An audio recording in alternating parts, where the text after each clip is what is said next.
Hey, what's going on guys? This is Alvi from Techitron and you're watching the camera review of the Huawei GR5 2017 smartphone. If you haven't seen our full video yet, I've left the link in the description below as well as dropped a card on the top right, so click that if you're interested.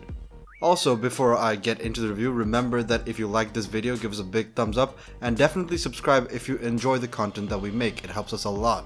So without further ado, let's take a look at the photographic and videographic abilities of the Huawei GR5 2017. First off, I'll start by why we're doing this review in the first place. The GR5 2017 is a smartphone that comes with dual cameras and is a mid-range smartphone that costs 21,900 taka. And given all that, we thought it would be necessary to make a camera review because a lot of people were also asking for one. In daylight conditions, things look very good. The camera has a tendency to sometimes overexpose direct sources of light, but that's something that's quite common in these mid-range smartphones. Overall, colors look very nice and accurate, and images turn out quite sharp. The smartphone also has very great depth of field out of the box, but we'll talk a bit more about depth of field when we talk about the aperture mode. This isn't something that's obviously going to compete with a flagship smartphone, but given the price range, these are some very impressive smartphone pictures. By default, the images actually look pretty great, but what I ended up doing was keeping the wide aperture mode on at all times. This mode is one that takes use of the dual cameras, and this is actually more of a software trickery that uses the information captured by the two cameras. Huawei does a very good job with this, and this was the main reason why I left the wide aperture mode on default. The wide aperture effect can be a little overpowering if you switch the settings all the way to the maximum or minimum points, and what I found is if you try to push the wide aperture too far, you'll notice that whatever point you have in focus, it ends up having artificially softer edges, and that really ruins the bokeh effect that we call it. Let's talk about the low light side of things for a bit now. This smartphone, as with every other mid-range smartphone, isn't very good in low light, and that's apparent from the very first picture that you can see. There's a lot of noise in the images, details get a bit lost, and so do colors, but that's something that's completely expected from these smartphones in low light situations. Now, a handy trick that I learned was if you're using the wide aperture mode, and if you choose to change the bokeh or focus point later on, it somehow magically gets rid of a lot of the noise. But all in all, I think it is a little bit better than some of the other mid-range smartphones we've seen, but nothing that's worth writing home about. The manual mode is something you'll hear me talk about in virtually every single smartphone review I make, and there's good reason for that. If you really do care about the camera experience, if you really do care about getting good quality photos out of your smartphone, then I believe a manual mode is a must, and I'm very glad that Huawei didn't leave out any major features or any of the things that we expect to see in a smartphone with manual camera controls. Now, why do you think that manual camera controls are worthy? Why do I always fuss about them? Well, take a look at these two images for yourself and tell me what you think about them. The first image was taken with auto settings on, and the second image was taken with me tinkering a lot of the settings in the manual camera mode. And you can see the difference is just astronomical.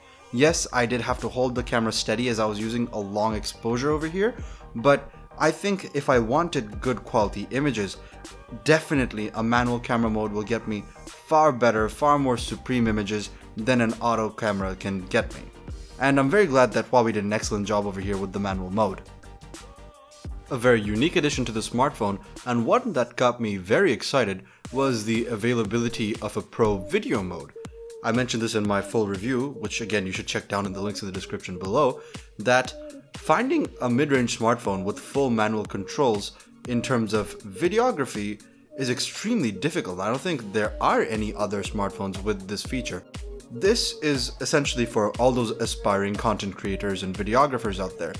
Here's a clip that I shot while I was taking a stroll down the street, and it demonstrates some of the tendencies and capabilities of the smartphone's videography. First of all, image stabilization isn't really the best. This is electronic image stabilization, and as you can see, while I'm walking at a regular pace, I'm not really trying to get the steadiest shot. It's a bit shaky and it's quite noticeable. And if you're a bit more careful, if you're very steady with your steps, you will definitely get better results. Another thing I noticed again is the tendency to overexpose brighter areas. As you can see, the sky over here looks much whiter because I think the sun was in the background somewhere over there at that time of day, and it just looks a little bit blown out. There's also a slow motion video capture over here, and as you can see, the results aren't really that great. It does a good job of slowing down the image, but I'd say the actual output of the video is just not really that great. But if you want to play around, if you just want to have some fun, I think it's pretty good. The front-facing camera is an 8 megapixel unit, and as expected, it does a very good job in broad daylight situations. I'd say that in lower light situations there's a considerable amount of noise, but all in all, I think this is a very good selfie camera that does a great job for photos that you'll post on the internet, such as on Facebook or other forms of social media. Let's come down to some of the features that you get with the selfie camera. One of the ones that I thought was quite interesting is a panorama selfie, and that allows you to basically tilt the smartphone a little bit to get more people into the image. Now, if you're taking a picture without many straight lines, you will not see the stitching of the image, but as you can see in this particular image, some of the artifacts from the stitching can be seen. In this example, you can see that there are no straight lines in the background, and so the stitching effect is much more effective and realistic. There's also a pretty different makeup mode available on the smartphone, and what it does is it allows you to artificially put makeup on your face. Yeah. So guys, that about wraps it up for our camera review of the Huawei GR5 2017 edition.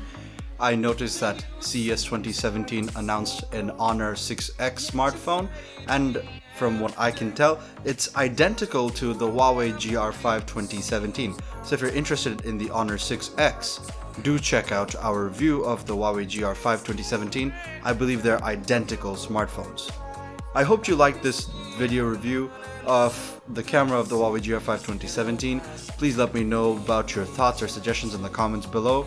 We do try to go through all of them and reply to as many as we can, so definitely leave us your thoughts. If you like this video, you know what to do. Give it a big thumbs up and definitely subscribe, and share this video if you want more people to get access to the content that we make and for our user base to grow. Stay tuned, and I hope you enjoyed this. This has been Alvi from Techitron, and I will see you in the next one.